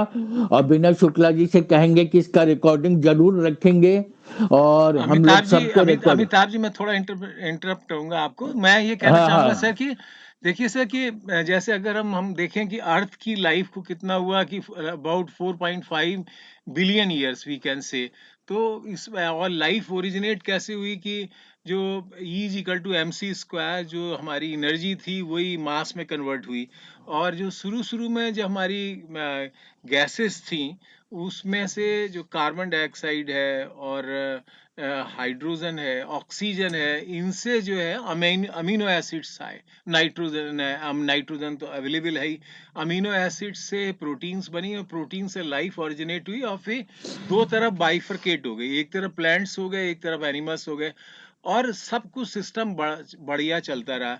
जब से ये होमो सेपियंस यानी ह्यूमंस आए, सबसे बड़ी दादागिरी और बदमाशी इन्होंने की, और पूरा जो है सिस्टम बिल्कुल बर्बाद कर दिया। अगर आप देखें सर, आदमी भी तो एक एनिमल्स है, लेकिन बदमाश एनिमल्स है। और खास तौर पे जो पावरफुल एनिमल्स हैं, पावरफुल राष्ट्र हैं, जो डेवलप्ड राष्ट्र हैं, उनकी दादागिरी ज्यादा है। अब आप देखिए, सबसे बड़ा जो बदमाश है लीडर्स, उसमें देखा जाए तो डोनाल्ड ट्रंप, जिससे कि अमेरिकन खुद घबराते हैं, लेकिन उतना ही पॉपुलर है। तो वो कहता है कि क्लाइमेट चेंज कुछ है ही नहीं, वो तो लकीली वो डाउन हो गए, आए नहीं तो मैं अमेरिका कुछ पार्टिसिपेट तो कर रहा हूँ तो करते ही नहीं, कहते ये सब बकवास है, कुछ लोगों ने सैबोटेज के थ्रू इस इश्यू को जिंदा रखा हुआ है। तो ऐसी स्थिति में सर जब हमारा सॉइल भी पल्यूट हो गया, हमारा वाटर भी पल्यूट हो गया, हमारी एयर भी पल्यूट हो गई, तो हमारा जो है विनाश तो सामने दिखाई दे रहा है और ये कुछ ही समय में आ जाएगा अगर इसी रफ्तार से चेक नहीं हुआ। तो मेरा सवाल यहाँ पर आपसे ये है कि सर कि एक कॉमन आदमी क्या करे, वो तो इतना हताश है, कर भी नहीं सकता बेचारा, जो हो रहा है जो ही सोई राम रच राका, वो तो इसी स्थिति में बैठा हुआ, तो वो क्या करे सर? इस पे डॉक्टर उमा शंकर सिंह साहब आप सर, कुछ कहें। उमेश सर, बहुत बहुत सादर नमस्कार। आपसे थोड़ा मैं विशेष रूप से प्रभावित रहता हूँ। आपके प्रश्न ऐसे होते हैं जिसका कि उत्तर मेरे ख्याल से ना बाइडेन साहब के पास होगा ना ट्रम्प साहब के पास होगा। मैं आपको बताऊं सर, 8 कंट्रीज ऐसे हैं जो कि अभी भी नेट जीरो है। अच्छा। और वो कंट्रीज हैं, भूटान है, कोमोरोस है, गिबॉन है, गुयाना है, मडागास्कर है, न्यू है, पनामा है, सुरिनाम है, कॉल कर दो। और हम डेवलपिंग कंट्रीज हैं। और हमारा जो वर्ल्ड हैप्पीनेस इंडेक्स में हमारा जो नंबर है सबसे लास्ट वाला है।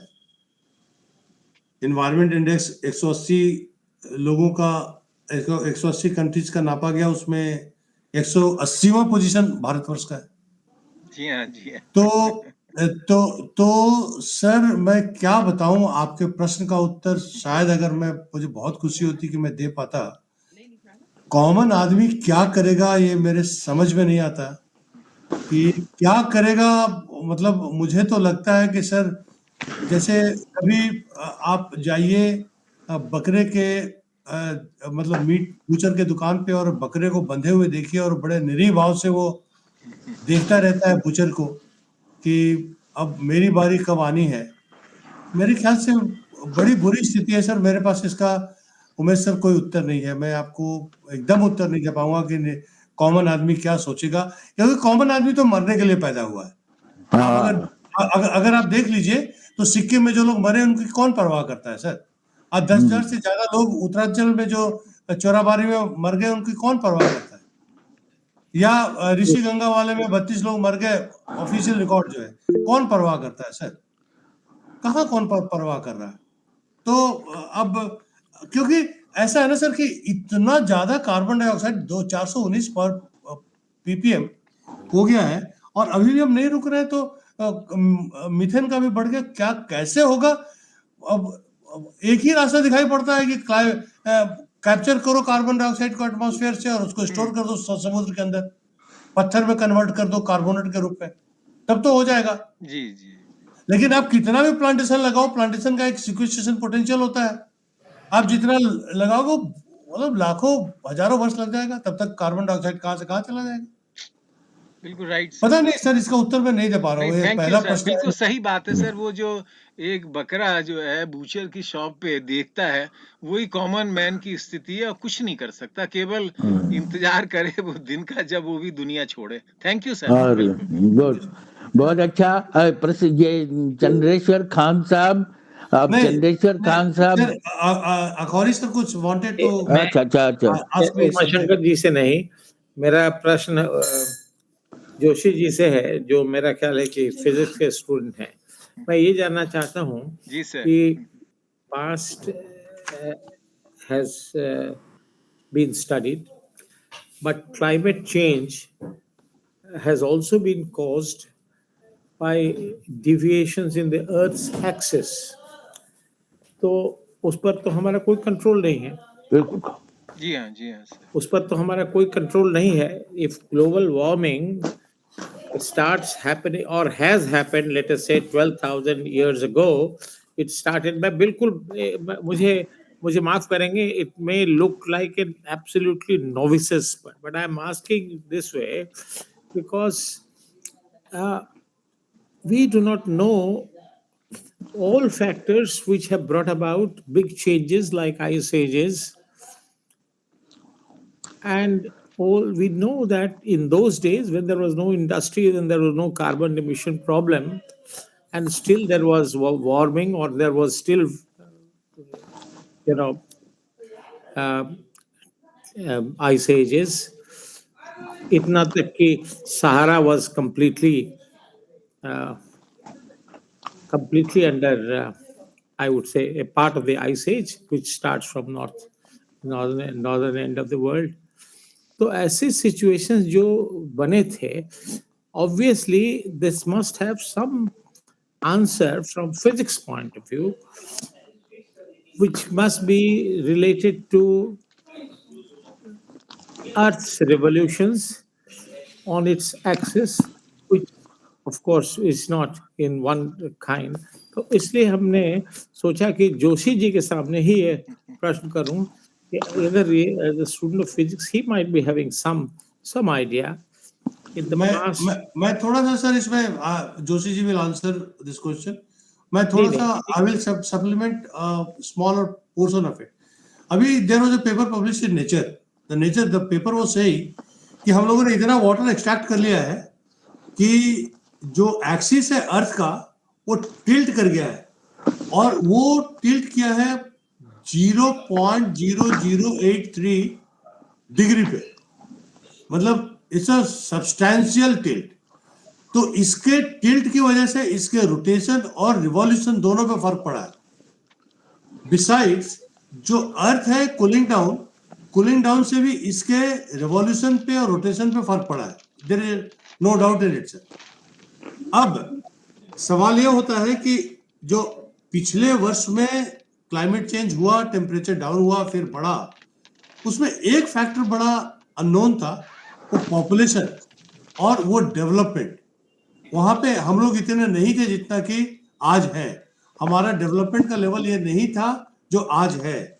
आज जो सिविलाइजेशन का लेवल है जो आज है वो उस समय नहीं था. बस मैं इतना ही कहना चाह रहा हूँ सर. आगे जो चीज बताएंगे. नहीं sir, thank you very much sir, आपने बहुत अच्छा सवाल किया. और ये सर ऐसे कुछ चेंजेस तो हैं, बाउंड है कि पृथ्वी के चेंज, रोटेशन है, रिवॉल्यूशन है, पूरे गैलेक्सीज के अंदर चेंजेस आ रहे हैं और वो इसी तरह से ये चलता जाएगा.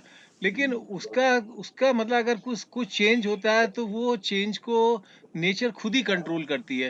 लेकिन जहाँ तक मैन का ग्रीड है सर, उसने बहुत इतना पहले, आज से 50-60 साल पहले तो ऑयल का ही पता नहीं था. 19th सेंचुरीज में जब स्टार्ट हुई तभी ये पता चला, और फिर उस ऑयल को निकाला गया, उसको जलाया गया. ये काम तो इंसान ने किया है ना सर. और इसी जलाने में इतना कार्बन डाइऑक्साइड और कार्बन एटमॉस्फेयर में डाल दिया जिसकी वजह से चेंजेस आ रहे हैं सर. और तो ये कुछ चेंजेस हैं वो नेचुरल हैं, वो होते जाएंगे, उसका सलूशन भी होगा. लेकिन इंसान ने ऐसे चेंजेस कर दिए जिसका कोई उत्तर ही नहीं है. और आने वाला समय सर, आप दिवाली में दिल्ली में चले जाएं, नोएडा में चले जाएं, वहाँ आप देखेंगे कि दिन में रात हो जाती है. तो उसका कारण तो वहाँ के रहने वाले लोग ही हैं ना, जिन्होंने ये पोल्यूशन किया है. इसी तरह से जो डेवलप्ड कंट्रीज है उन्होंने इतना कार्बन कंटेंट भर दिया, जला के ऑयल, तरह की चीज एक्सपेरिमेंट करके, और उसका कोई अब सोल्यूशन दिखता नहीं है सर. यही मुझे कहना चाहूंगा सर. हीट पॉकेट्स, आप बिल्कुल उमेश सर से मैं सहमत हूँ. आप शहरों में जाइए तो हीट पॉकेट्स डेवलप हो गए हैं. जो हीट पॉकेट्स हैं वो उसका टेम्परेचर 54-55 डिग्री सेल्सियस होता है. पता नहीं लोग कैसे रहते हैं, वहां पे रहना बड़ा कठिन हो गया. Thank you. गया के रहने वाले लोग तो अडेप्ट कर लेंगे. 56 डिग्रीज के लिए वो लोग तैयार हैं. चलिए डॉक्टर खुशबू आप कुछ पूछना चाहेंगे? तो अब हम चाहेंगे डॉक्टर चंद्रेश्वर खान साहब, अब अपनी अमृत वाणी से सभी को आशीर्वाद दें. हाँ शैलेंद्र भाई बताएं. पूछिए. आप इस वीडियो पे आ जाइए ना. जी सर. तो कुछ दिन पहले एक लेक्चर हो रहा था, उसमें डॉक्टर खुशबू चंद्रा भी थी, मैं भी था. एक इशू आया था जो डॉक्टर साहब ने भी रेफर किया कि एक इन्वायरमेंट चेंज से प्रॉब्लम ये हो रही है कि सारे कल्चर क्रॉप्स की रिडक्शन हो रही है प्रोडक्टिविटी में. ठीक है सर. तो उसमें एक बहुत बढ़िया रिव्यू आर्टिकल डॉक्टर खुशबू चंद्रा जी ने लिखा था कि ये रिडक्शन कैसे हो रही है, क्यों हो रही है और कितना हो रही है, इसके बाद इसका क्या इम्पैक्ट है। तो डॉक्टर खुशबू अगर आप कुछ बोलना चाहें इस पे तो प्लीज।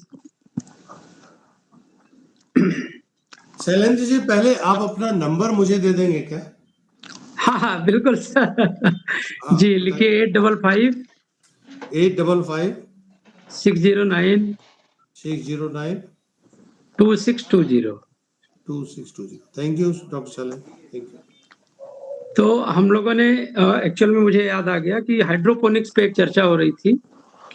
हाइड्रोपोनिक्स में डॉक्टर साहब को पता होगा या आप लोग जानते होंगे सारे लोग कि ये एक नई तरह की क्रॉपिंग है सिस्टम, जिसमें कि एक तो इन्वायरमेंटल टेक केयर भी हो सकता है, दूसरा पोल्यूशन को भी कंट्रोल कर सकते हैं, कार्बन मिटिगेशन का तो जो सबसे बड़ा इशू है जिस पे डॉक्टर साहब ने कहा कि बहुत ही कम रिसर्च में दे रहे हैं फंडिंग, ये बिल्कुल ट्रू है। अदरवाइज नए बच्चे जो रिसर्च में लगे हैं वो काफी कुछ कर सकते थे और कर रहे हैं अभी भी। मेरे यहाँ तो समझ लीजिए कि जितने भी कचरे किचन में या मंडियों में जो प्रोड्यूस हो रहे हैं उसको ले आके एसिड कन्वर्ट करना, फिर बायोफ्यूल बनाना, ये सारे प्रोसीजर चल रहे हैं। तो एक तो ये डॉक्टर साहब इम्पोर्टेंट चीज हो जाती है जो बहुत बढ़िया इन्होंने एक्सप्लेन किया अपने व्याख्यान में।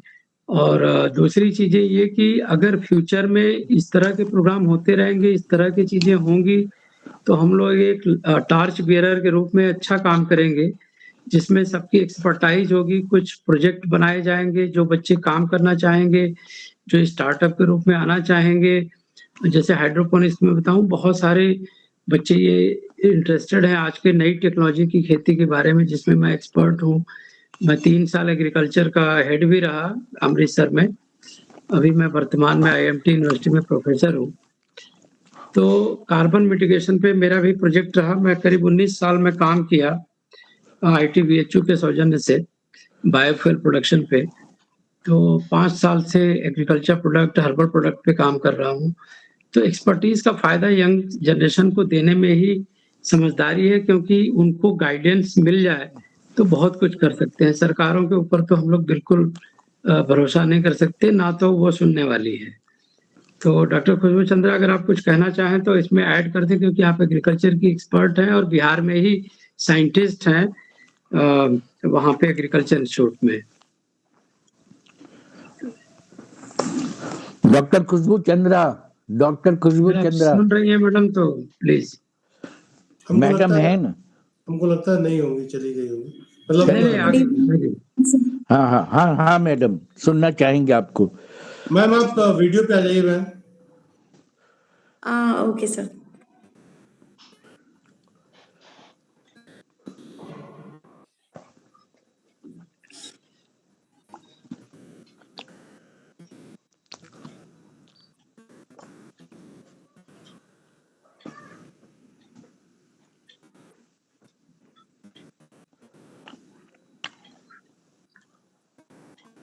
हाँ जी मैम, कुछ बोलिए एग्रीकल्चर और जो आपने आर्टिकल लिखा था प्रोडक्टिविटी पे, और जो भी प्रॉब्लम ऑफ राइजिंग टेम्परेचर जो हो रहा है इस समय ग्लेशियर की वजह से, तो क्या शिफ्ट एग्रीकल्चर में आप देखती हैं 5 साल आने वाले टाइम में, और क्या सोल्यूशन हो सकता है इसका? सर उसमें तो मतलब जो भी चेंजेस हो रहे हैं उसमें सबसे ज्यादा अभी जो क्रॉप के लिए भी हम लोग जिस पे काम कर रहे हैं, वैसे क्रॉप्स निकाल रहे हैं जो मोस्टली क्लाइमेट रेजिलिएंट हो, क्योंकि ऑलरेडी अब हम वो टाइम चला गया जब हम ये सोचते थे कि इरिगेटेड, पहले जो भी हम वैरायटीज रिलीज करते थे या हम वैरायटीज डेवलप करते थे वो इरिगेटेड कंडीशन में जो भी है हम लोग जो भी काम कर रहे हैं वो या तो हीट स्ट्रेस को लेके काम कर रहे हैं, और मोस्टली हम अब शिफ्ट हो रहे हैं सॉइल से, जो सर ने अभी बताया एड्रेस किया हाइड्रोपोनिक टेक्निक पे, क्योंकि इसके लिए किसी भी इन्वायरमेंटल सिचुएशन पे डिपेंड होने की जरूरत नहीं होती है सर। वो हम अंडर कंट्रोल कंडीशन में ही डिफरेंट वैरायटीज को स्क्रीन कर लेते हैं। सही कहा आपने, डॉक्टर खुशबू ठीक कह रही हैं। आजकल अभी अगर मुझे ठीक ठाक याद है तो ICAR दिल्ली ने भी कुछ एक क्रॉप के ऐसे वेराइटीज के जो कि रेजिलिएंट हो, जो ड्रॉट को बेयर करे, टॉलरेट करे। अब they are working on wheat, they are working on paddy, जिसमें कम पानी चाहिए, हीट रेजिलियंस ज्यादा हो, ये सब है। यही अडाप्टेशन है, और क्या है, और तो कुछ है नहीं। और इसी पे काम करना पड़ेगा, अदरवाइज जब तक इसके जेनेटिक इंजीनियरिंग पे आप नहीं आएंगे, आप उस पर डेवलप नहीं करेंगे। इनफैक्ट दुर्भाग्यवश हमारे यहाँ जेनेटिक्स पे काम बहुत कम जगहों पे अच्छा काम होता है। अगर जेनेटिक्स पे काम हो जाए, मैं अभी वैंकूवर गया हुआ था, तो ब्रिटिश कोलंबिया यूनिवर्सिटी में group of scientist more from China, और उसमें एक इंडियन लड़की थी, और वो लोग काम कर रहे थे एंड वंडरफुल। वो क्या खुशबू जी काम कर रहे थे, मैं आपको बताऊं। सबसे पहले एकदम मॉलिक्यूलर जेनेटिक्स पे काम कर रहे हैं, जीन्स के लेवल पे काम कर रहे हैं, और उस जीन को रिप्लेस कर रहे हैं, जेनेटिक इंजीनियरिंग पे काम कर रहे हैं कि किस तरह उससे बायोमास बढ़ेगा, कितने टेम्परेचर तक वो रेजिलिएंट होगा, कितने पानी तक होगा। वो एकदम वो प्लेस स्पेसिफिक जा रहे हैं। अगर मान लीजिए कि बिहार में एक एरिया है जो कि बहुत क्लाइमेट चेंज में एक ये भी है कि बाढ़ आने की भी संभावना रहती है ना, क्योंकि रेनफॉल बढ़ेगा, तो बाढ़ वाले एरियाज में कैसे आप काम करेंगे? वहां पे कौन सा पैडी का ये होगा जो कि पानी, या वो गेहूं का वो वैरायटी होगा जो उसको टॉलरेट कर सकता है? तो ऐसे पे काम कर रहे हैं वो, और वो वही एक रास्ता है। और जहां तक आप इसको ले जाएंगे, वही आप मजबूत होंगे। मैं आज भी आपको बता रहा हूँ, वो कंट्री जिसके पास की फ्रेश वाटर का रिजर्वायर होगा, वो कंट्री जिसके पास साइंटिस्ट का पूल होगा, आने वाले समय में वही कंट्री सबसे पावरफुल होगा। जी सर, बिल्कुल करेक्ट है सर। और डॉक्टर खुशबू चंद्रा जेनेटिक्स की एक्सपर्ट है सर। हाँ, जेनेटिक्स ही सोल है। आने वाले समय में जेनेटिक्स सोल है। आप देखिए ना, अगर मान लीजिए आपने मुझे आप फॉर ह्यूमन बीइंग मैं कहता हूँ, आपने एक जीन को आइडेंटिफाई कर लिया, उसके सारे परम्यूटेशन कॉम्बिनेशंस को आपने देख लिया कि अगर इसको हटाने से एक आदमी को कैंसर नहीं होता, तो आपने हटा के उसको दूसरे से रिप्लेस कर दिया, वो आदमी कैंसर मुक्त हो जाएगा। कितनी बड़ी बात होगी। आने वाले समय का यही है सर, यही स्टडी है। इसी पे काम करना पड़ेगा लोगों को, अगर जिंदा रहना है तो।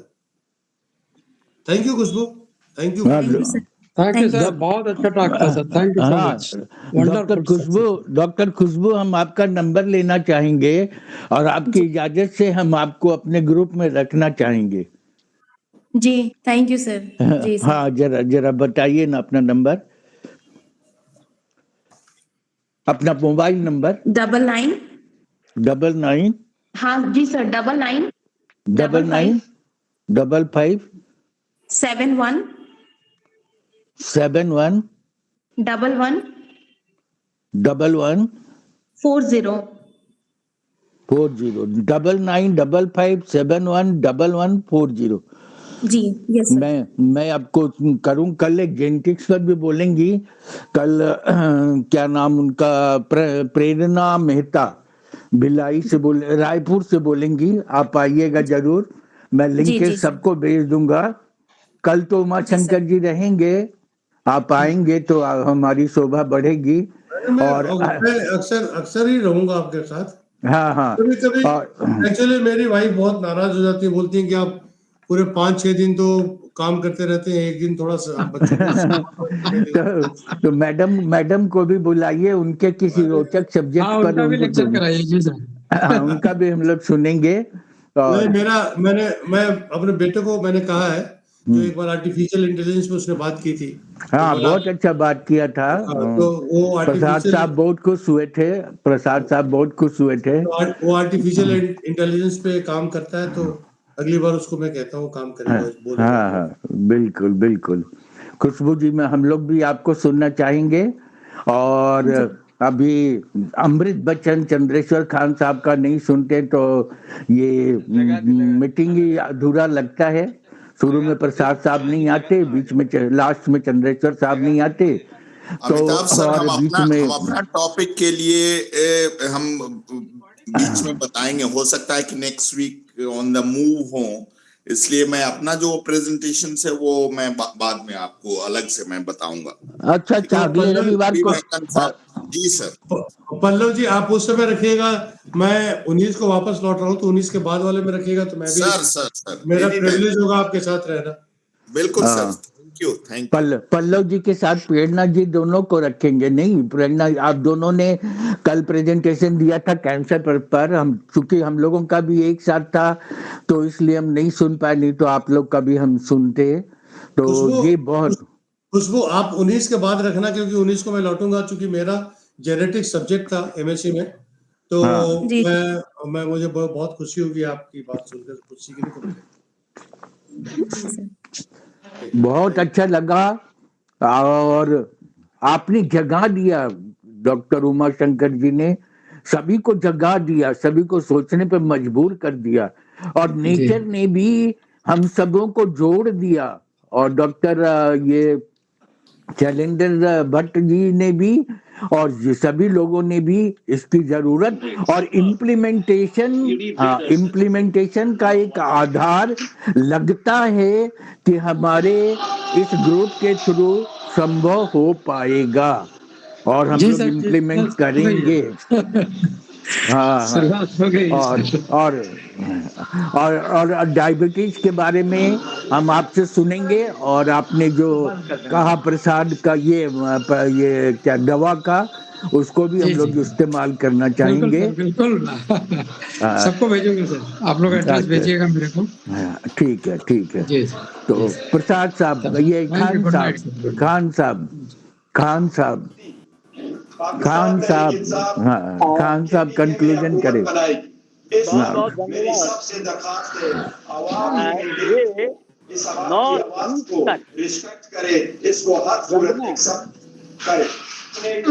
जून तक आपने डॉक्टर उमाशंकर जी के लिए धन्यवाद ज्ञापन था कि इतनी जिज्ञासा बढ़ी कि हम लोग बच करके इनको सुन सके, समझ सके, क्योंकि फैक्ट और डाटा जब हम बहुत अधिक लाते हैं तो कन्विंस पीपल, और फैक्ट और डाटा जब नहीं है और इस तरह से यदि साधारण आदमी भी जग जाता है तो जग को उल्टाएंगे तो एक शब्द बनेगा गज। वो महसूस करता है तो उसमें हाथी की ताकत। आम लोगों को सभी रूपों में कभी शक्ति बनती है और कभी वो 1000 से अधिक लोग बनती तो उसको कम नहीं आता है। मानस जब जग जाता है मैं डॉक्टर उमाशंकर साहब को धन्यवाद देते हुए ये कहना चाहूंगा कि जितने VCS साइकिल कैसे उसको वर्चुअल साइकिल। और अंतिम धन्यवाद मैं इस सब में कहना चाहूंगा कि यदि प्रकृति के साथ में हमारा लय है, ट्यूनिंग, तो सब कुछ मंगलमय होगा। और प्रकृति के साथ में, नेचर के साथ में यदि लय नहीं है तो प्रलय। तो हम मंगलमय वातावरण को बनाएं या उसको प्रलय के तरफ धकेलें, कुछ अनाप हो गया है। लेकिन मानव में एक शब्द है नव, जिससे शब्द बना है नवाचार, इनोवेशन। ये आशा भी हमें पल्लवित और पुष्पित करनी पड़ेगी, और ये यदि हम करते हैं तो इसका हमें फायदा जो है वो अधिक होगा। आप जैसे जो इस कार्य में लगे हुए हैं, तो चलते चलते अंधकार को क्यों धिक्कारें, अच्छा है एक दीप जलाएं। अरे वाह। जब दीप जल जाता है तो मन में आता है कि दीप हूं, जलता रहूंगा, मैं प्रलय की आंधियों से अंत तक लड़ता रहूंगा। आप वैसे प्रहरी और प्रलय को हटा करके मंगलमय करने वाले हैं। इन्हीं शब्दों के साथ, इन्हीं भावनाओं के साथ हम लगातार आपको सुनना चाहेंगे, समझना चाहेंगे। भले कुछ समझ में नहीं आए, लेकिन धीरे धीरे जब ये लोगों के मस्तिष्क में हुआ क्या कि जंगल को जंगल हम लोगों ने रहने ही नहीं दी। जिस दिन जंगल का शेर मारा गया, जो वहां का था, तो जंगल वनरेबल हो गया और हमारा वन नहीं रहा, उपवन नहीं रहा, तो जीवन नष्ट हो गया। तो कैसे आपने जो इकोसिस्टम की बात की, कैसे वन और उपवन पहले तो काटे नहीं, प्रसादी हम खा काट करके यदि आप एक हजारों भी एक लगाएंगे तो वो इकोसिस्टम डेवलप नहीं होगा। आपके इन तमाम उद्बोधन के लिए आपको बहुत बहुत धन्यवाद। और जो ऊर्जा जो आप में है, जो तन्मयता है, जिसके तरफ अमिताभ जी ने इशारा किया कि जो लगन की अगन है, ये बढ़ती रहे और इससे पूरे व्योम को फायदा हो। आपको बहुत बहुत धन्यवाद, आभार, नमस्कार। थैंक यू सर, बहुत thank you sir, thank you, thank you. Thank you sir, God bless you. और सभी को करबद्ध प्रणाम इतना सुंदर प्रोग्राम के लिए। हम आप सभी के आभारी हैं और भगवान के से प्रार्थना करते हैं कि ऐसे ऐसे लोगों की मंडली बने, जिससे कि हम लोगों को मानवता में आए हुए अंधकार को हम लोग दूर कर सकें, आगे बढ़ सकें। हम लोग का समय तो कम है, लेकिन आने वाली पीढ़ी को हम लोगों का लाभ मिल सके। धन्यवाद, प्रणाम। खान साहब को चरण स्पर्श, जोशी जी को प्रणाम, उमा शंकर जी को प्रणाम। अभय कृष्णा साहब आपका भी सुनेंगे, आप भी बहुत अच्छा बोलते थे। प्रसाद साहब को चरण स्पर्श, डॉक्टर खुशबू आपको सुनेंगे। जोशी जी ने भी बहुत जान डाल दिया इसमें, बहुत अच्छा प्रश्न पूछ के और बहुत अच्छी इंफॉर्मेशन दे के। और हम लोग ईश्वर से शक्ति मांगेंगे कि जैसा उमा शंकर जी ने रास्ता दिखाया है, जो फ्यूचर बताया है, उस फ्यूचर से अपने को सावधान करने के लिए हम लोगों को शक्ति दें। और जो उपाय बताया जा रहा है, उस उपाय पर हम लोग अमल कर सकें। प्रणाम। Thank you sir, thank you Umashankar आप सिंह, सबको मेरा सभी को नमस्कार। बहुत बहुत धन्यवाद सर। प्रणाम प्रणाम। अभय कृष्णा जी, मैं